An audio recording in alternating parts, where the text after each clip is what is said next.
25শে December যীশু খ্রিস্টের জন্মদিন উপলক্ষে খ্রিস্টমাস উৎসব পালিত হয়। বিশ্বের বিভিন্ন খ্রিস্টান ধর্মাবলম্বী দেশগুলির উৎসব বিশেষভাবে পালন করে। খ্রিস্টান সম্প্রদায়ের মানুষের বিশ্বাস অনুসারে এদিন থেকে 9 মাস পূর্বে মেরির গর্ভে প্রবেশ করেন যীশু। সম্ভবত এই হিসাব অনুসারে 25শে ডিসেম্বর যীশুর জন্মদিবস হিসেবে ধরা হয়। মঙ্গলবার রাতের বেলা মরিয়মনগর চার্চের মধ্যে সব অংশের মানুষকে লক্ষ্য করা যায় বড়দিন উৎসবে অংশ নিতে। জাতপাত ভুলে আনন্দে গা ভাসিয়েছে সবাই। এদিন আয়োজিত উৎসবে প্রথমে কেক কাটা হয়, তারপর বাজি পোড়ানো হয়, তারপর খ্রিস্টান ধর্মাবলম্বী মানুষ ভগবান যিশুর কাছে প্রার্থনা করেন, সকলের মঙ্গল কামনা করেন।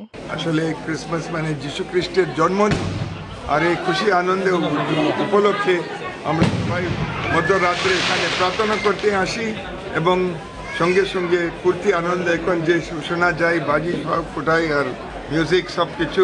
আর 2 দিন এখানে মেলা অলসো হবে, অনেক মানুষ লোক আসবে, কিন্তু এটা সব ফুর্তি করার জন্য আজকে আমরা প্রার্থনা করলাম সবাই জন্য, বিশেষ করে আমাদের রাজ্যের জন্য এবং যারা এখানে আমাদের নেতাদের জন্য আর সকল মানুষের জন্য।